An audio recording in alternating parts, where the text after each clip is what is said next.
What do you think happens to a camera that goes into a vacuum chamber? We're about to find out. We got the vacuum chamber cam all loaded up and ready to go in there.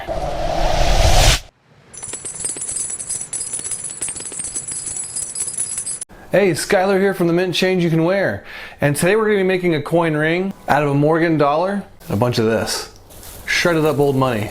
Alright, let's get to it. Alright, so this is the coin we're going to be using today. It's a 1921 Morgan silver dollar, and I really want to make this one a really thin band compared to a lot of the thicker band Morgans that I make. And then on the inside of the band, I want to put this in some resin, and I'm thinking that'd be really awesome for an inside of the band of this Morgan dollar. So what I'm going to do with this stuff is I'm going to get a tube, put it in a tube, and then cast some resin with this inside of it. We're going to go ahead and do the resin first. So this is the tube we're going to be casting in, the same one I used before in other videos. I love these little tubes. I get them at the dollar store. And this is what I'm going to be using. It's going to be a clear polyester casting resin. It works really great because it dries really good and hard. And that's kind of what we're looking for.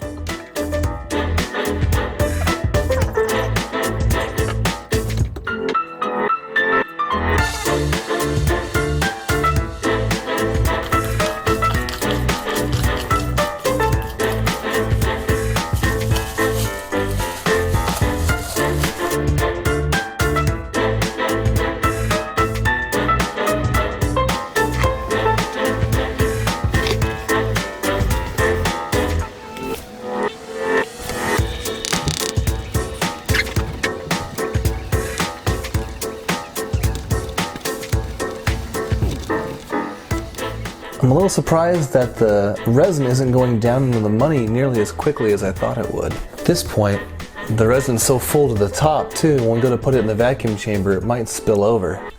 But I'm thinking that might be the thing to do.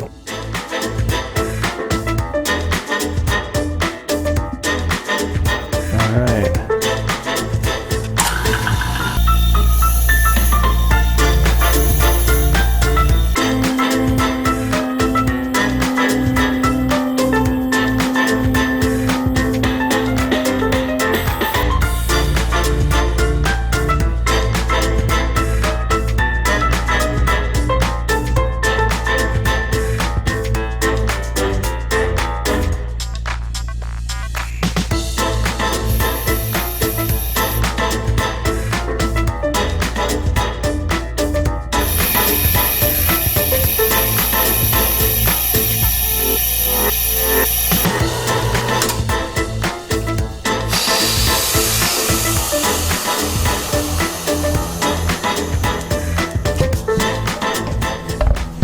All right, so that got all that air out of the bottom there.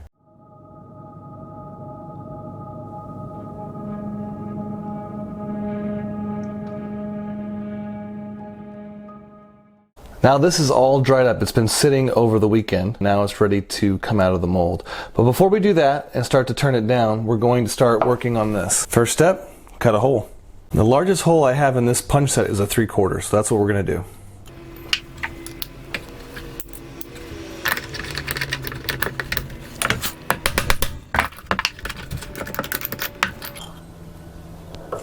And now we have this sharp edge inside of here, and we need to get rid of it so that way it doesn't split as we start to fold this coin.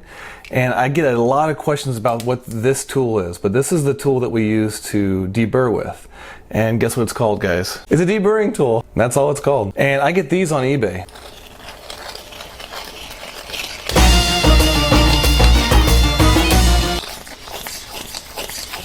Don't forget about these scraps. We're going to be saving these for another project. I've already got some saved up.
Now we need to shrink that by Swedish wrapping it.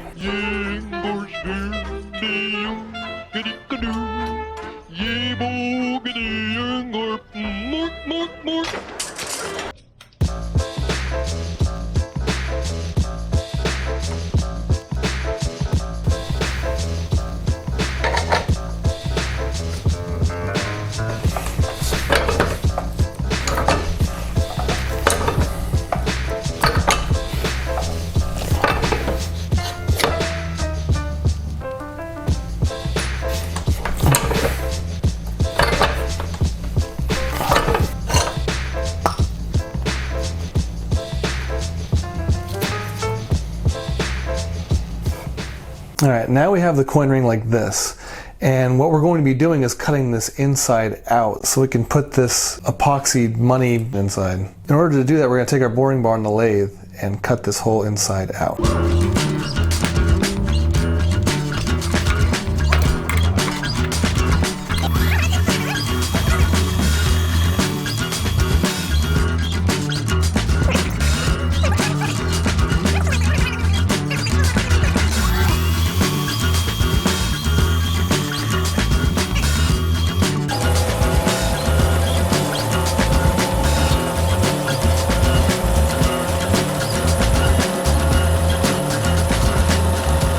So now the fun part's going to be trying to get it out of here without bending it up.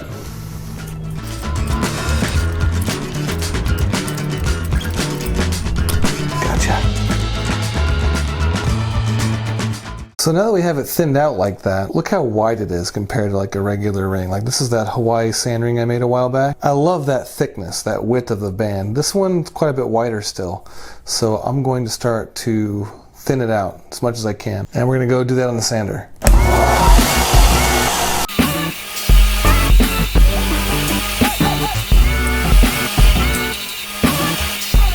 Now we have it like that. We need to rough the inside up with some coarse sandpaper. So I'm going to be using 120 grit. And what that's going to do is create a mechanical bond in there when we glue the insert in.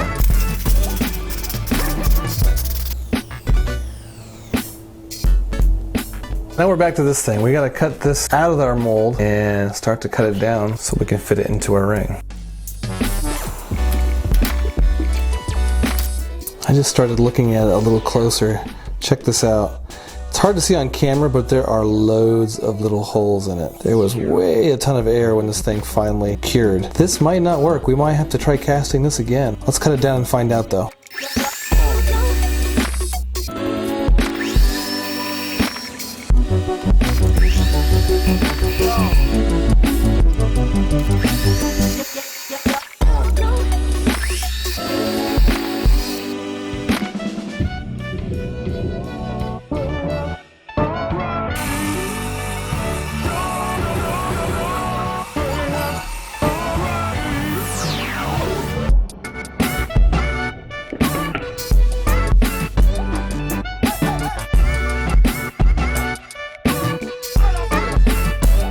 Now we have our two main pieces for our ring, and we need to combine them with some CA glue. But before we do that, we want to think about the finish on this ring. If there's any clear spots in this, we're going to be able to look through and see the metal on the inside. And I'm thinking I want to have that just black. So I'm going to antique this thing with some liver of sulfur. That way I can't see back here. It'll be nice and dark. And then we're also going to finish this and then cover it in some electrical tape. That way we don't get any CA glue on the outside. It's really hard to get off. What we need to do now, clean that up in the pickle pot and get it antiqued.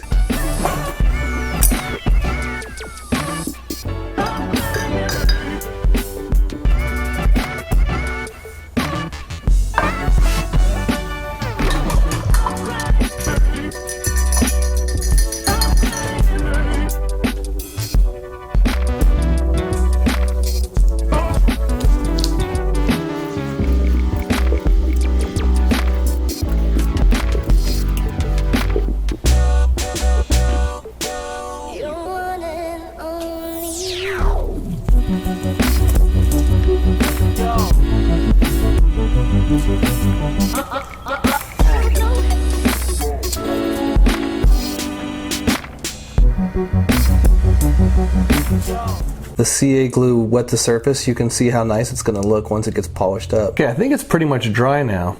So what we need to do now, take off this electrical tape and then go over to the sander and cut these down to where they're nice and flush. Then once that's done, we can start to cut the middle out.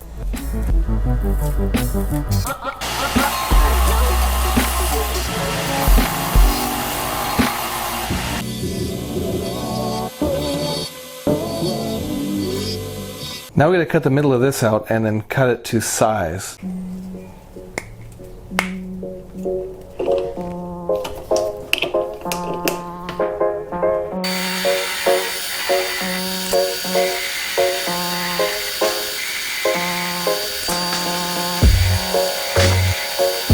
Alright, I think the rest of it I'm going to do by hand.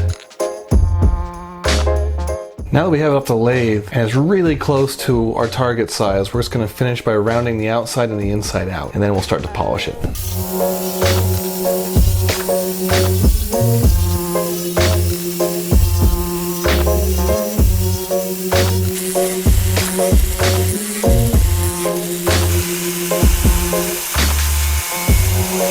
Now we'll sand the inside with a little bit of 1000 grit sandpaper.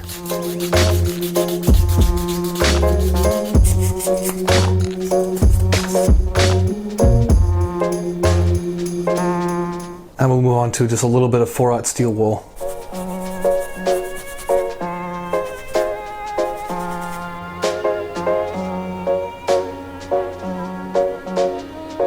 Alright, we just need to polish up the inside with a little bit of rouge and we'll be good to go.